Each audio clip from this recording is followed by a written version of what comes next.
What's up guys, I made a new channel for One Piece content. I've been a fan of One Piece for 6 years and I just decided to finally properly start doing videos. So with that out of the way, let me just go into the video.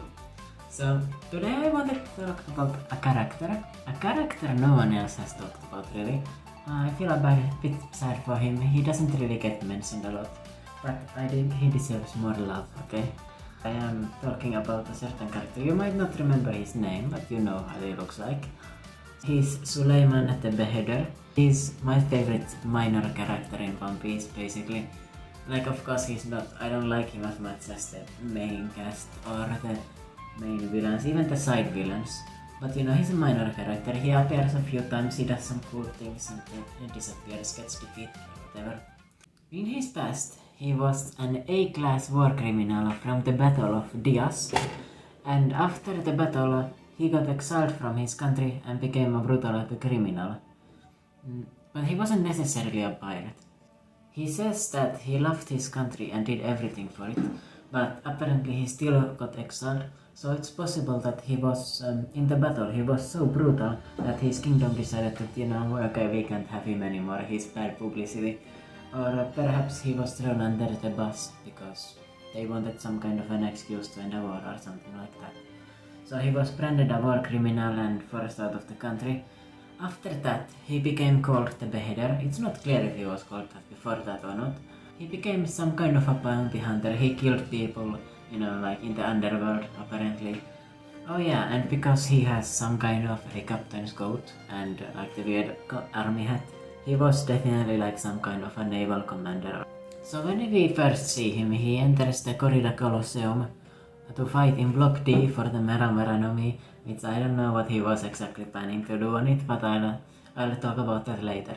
So very luckily for him, he was put into Block D, and he just had to fight a bunch of randos. Like, you might remember from Block D because there was no one strong there, like Cavendish was there, and he was by far the strongest, like easily. And then there was Suleiman, Orlumbus, Rebecca, and a bunch of randoms who don't matter at all. But I'll maybe put them on the screen if I feel like doing that. He was introduced just defeating some random gladiators, and he eventually saw Rebecca defeating everyone and, you know, wanted a slice of the pie. He was about to defeat Rebecca, but Cavendish suddenly cut him down, and in the anime, Rebecca's friend, Asilia, instead jumped in to save her ass, save her bacon, save her extremely big bacon. It's extremely exposed. Suleiman defeated the Asilia, the gladiator or whatever. Like, he defeated her very easily and went back to Rebecca, but was then defeated by Hakuba, like, very easily. I'm kind of surprised he couldn't block like his attack, because I think he was kind of capable of using observation haki. But I guess he was just too slow, sucks for him. So afterwards he was turned into a toy, and when he turned back, after he was turned back, he wanted to help his saviors, and he wasn't baited by monetary gains, and eventually joined forces and encountered Derringer. So in his fight against Derringer, he got completely whooped in one attack. He completely misread him and got defeated. And that's just a bit sad. I kind of wished we would have seen Suleiman fighting against Cavendish, and I wish his fight against Derringer was obviously a bit longer, because even if you don't really care about a character, it's kind of boring to have them one shot. Like, because after all, you saw them get into the fight, you would rather at least see some kind of a fight, you know? Some kind of a scrub. I don't think it would have hurt him too much if Oda just put an extra few pages, maybe, just to highlight him a bit. Because after all, he was about to make him into a Grand Fleet member, which is, by the way, what happens after they defeat Doflamingo. So he joins the Grand Fleet under Cavendish, and in the cover story we see that he's basically Cavendish's right hand man. So Cavendish has a right hand man, that's pretty cool for him. Suleiman is a swordsman, and he seems pretty like good at using the sword. And I think he might have had observation haki, because he was avoiding the attacks in a way, and he was keep looking at where Derringer was going despite him going very fast. But he still wasn't fast enough to do anything about Derringer like blitzing him, and he couldn't do anything about Hakuba blitzing him either. But I think that's more fair because obviously Derringer is a fair bit slower as we saw.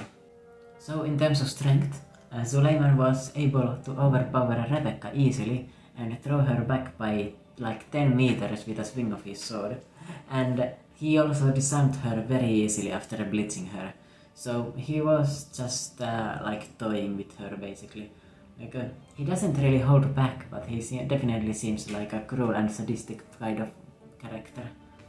And also in the anime, after Asilia, the woman gladiator, blocks his swing that was meant to defeat Rebecca and probably kill her, as he said that he was going to behead her, he fights against Asilia quickly, and it's extremely one-sided.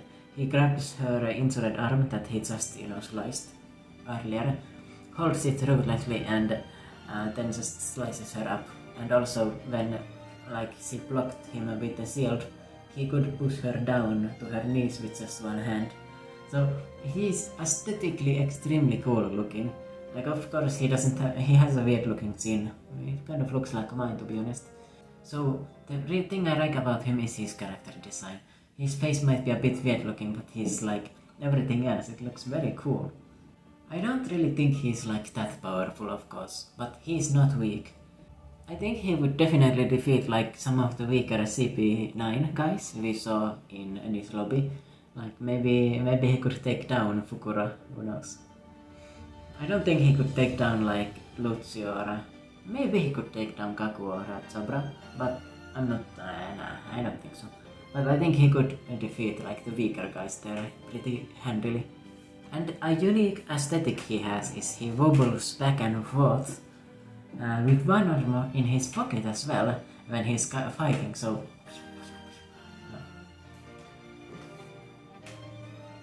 like very ghostly. And by the way, his battle IQ is kind of decent. He managed to analyze what kind of a fighter Derringer was, even though he still got defeated with a headbutt, that he didn't expect actually. So, like, he was preparing to block a kick and wasn't ready for the sudden headbutt, and he also resisted Rebecca pushing him into the water. He definitely deserved his bounty of 67 million, so he's not fodder by any means. Like, in Chaya, if Bellamy saw his bounty, he would be sitting his pants, right? Which is kind of funny, because he's like a background character in Dressrosa, but if you put him back in time, like, he would be menacing. Like, imagine if he was in the East Blue, like, Arlong would be shaking. I don't know about shaking, he's kind of stupid, but, he would be, like, intimidated a bit. So, in terms of his personality, I like his personality. He's very stoic and he doesn't play around. He goes for the kills whenever he can. And even though he sympathized with Rebecca and what her country did to her, ostracized her, he still didn't care enough to hold back and declared that he would be happy to hear the crowd cheer for him after he removes her head from the body very courteously.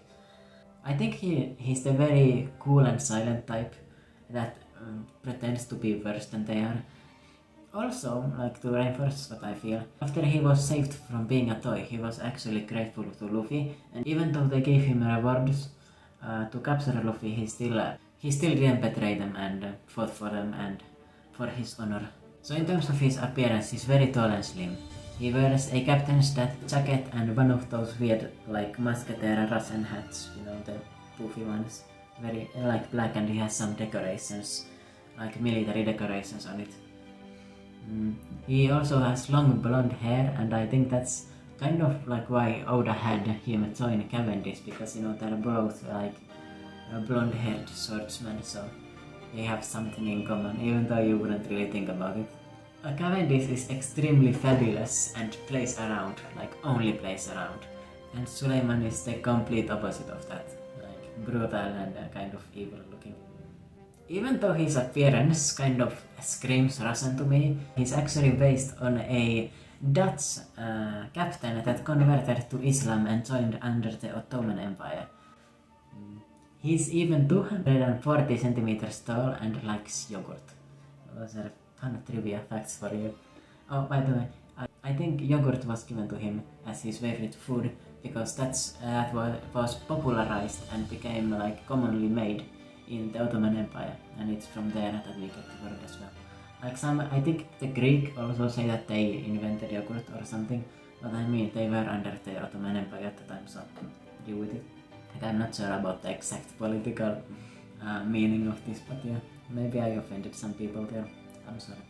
But if like by some crazy miracle, like Suleiman like somehow got the Mera Nomi and ate it, so how strong do I think he would be? I don't think he would be too strong. I think he would be like Caribou, and considering his fighting style, he would definitely make a fire sword, and he would probably just escape the birdcage once it appears, like just walk out.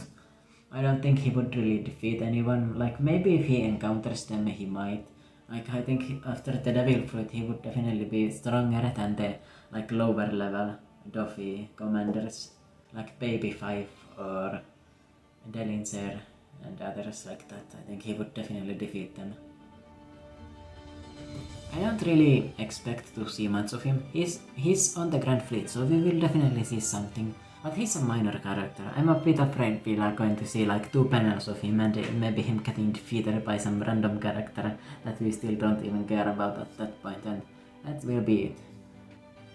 I hope we see more of him. He's a cool character. He's not that cool in Oda's eyes, I think, so he might get just nothing. He might get off-screened in the final battle by some random. That's about it for the video. Obviously, I was looking around, I saw 0 other videos on this guy on YouTube, and I don't think that's very surprising. He's a very random character, but I thought he was cool enough. I made a video on him right now, so what do you guys think? Like and subscribe.